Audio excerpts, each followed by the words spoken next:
Hello everyone, आज है 19 अप्रैल और आज इस वीडियो में हम बात करने जा रहे हैं एनबीसीसी इंडिया के बारे में। 3% की बड़ी गिरावट है।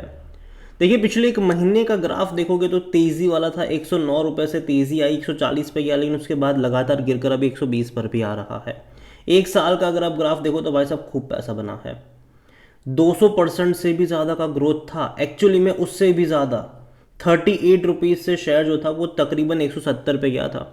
बेहतरीन रफ्तार जनवरी महीने में देखने को मिली थी, लेकिन उसके बाद जो गिरावट की शुरुआत हुई है, बीच बीच में अगर अटेम्प्ट करा है तो फिर से यहाँ पर गिरावट देखने को मिली है। बात करेंगे वीडियो में इस कंपनी के बारे में, लेकिन उससे पहले अगर आपने अभी तक चैनल को सब्सक्राइब नहीं किया है तो प्लीज़ अभी इसे सब्सक्राइब कर लीजिए, क्योंकि आगे भी बहुत सारे वीडियोज़ हैं जो आपको काफ़ी ज़्यादा हेल्प करेंगे। तो शेयर प्राइस 120 रुपये का, और देखा जाए तो ग्रोथ है एक साल में, लेकिन एक महीने का या फिर कुछ महीने का अगर आप ग्राफ देखो तो एक बड़ी तेज़ी गिरावट और कहीं ना कहीं एक स्ट्रॉन्ग सपोर्ट जो मुझे लगता है कि 100 रुपये से लेकर 110 रुपये के बीच में बनता हुआ नजर आ सकता है। और अगर आप चैनल को रेगुलर फॉलो करते हो तो जब ये तेज़ी आ रही थी तब भी मैंने कहा था कि थोड़ा सा रिस्की है ये, मैं वेट करना चाहूँगा 110 रुपये से नीचे के लेवल का।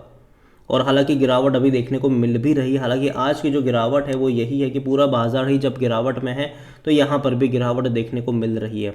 ईरान और इजराइल का वॉर सबसे बड़ा रीज़न है यहाँ पर। और देखो, मुझे लगता है कि टेम्पररी है ये जो गिरावट है बाजार में, वो टेम्पररी गिरावट है। वापस से आपको तेज़ी देखने को मिल जाएगी कुछ दिनों बाद। लेकिन हाँ, इसी गिरावट वाले माहौल में शॉपिंग के मौके देखो, आज तो नहीं है, ठीक है, आज नहीं है, अगले हफ्ते यहाँ पर बनते नज़र आ सकते हैं मौके यहाँ पर।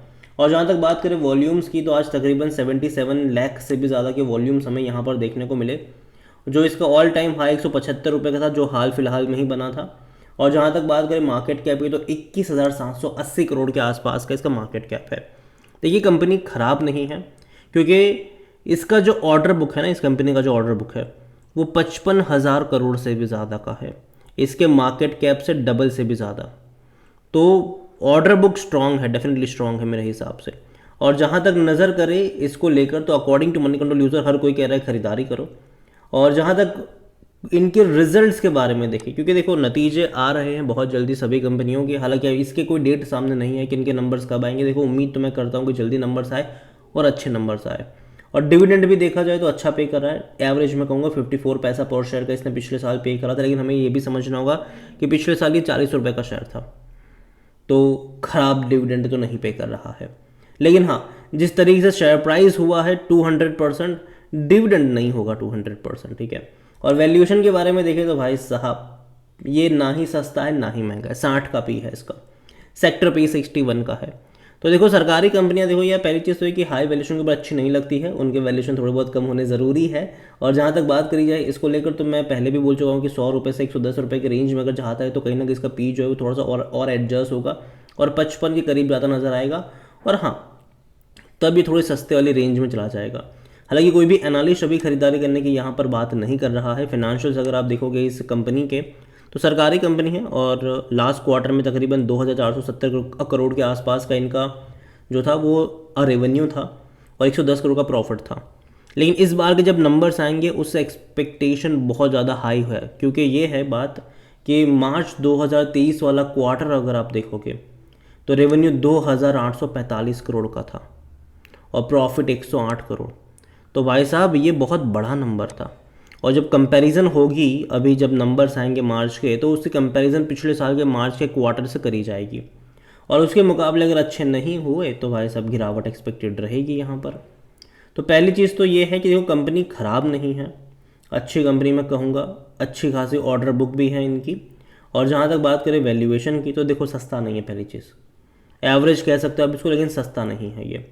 और यहाँ पर थोड़े से और फर्दर करेक्शन एक्सपेक्टेड रहेंगे। 100 रुपये से लेकर 110 रुपये के लेवल पर आपकी नज़र होनी चाहिए, इनिशियल लेवल मुझे लगता है कि वहाँ पर आ सकता है बाइंग इंटरेस्ट। 61.75% की होल्डिंग प्रमोटर के पास है, जो पहले भी उतने ही थे। लेकिन म्यूचुअल फंड्स ने बिकवाली करी 3.22% से 2.98 पर आ गए। जो तेज़ी आई थी ना उसमें म्यूचुअल फंड ने बिकवाली करी थी। यहाँ पर डोमेस्टिक भी 7.22 से घटकर 6.96 पर आए, तो उन्होंने भी बिकवाली करी। एफआईएल्स ने भी बिकवाली करी, 4.45% से 4.33 पर आ गए। इन सब ने जो बेचा वो खरीदा रिटेल इन्वेस्टर, 18.28 से वही भैया बढ़ के 21.21 पर आ गए।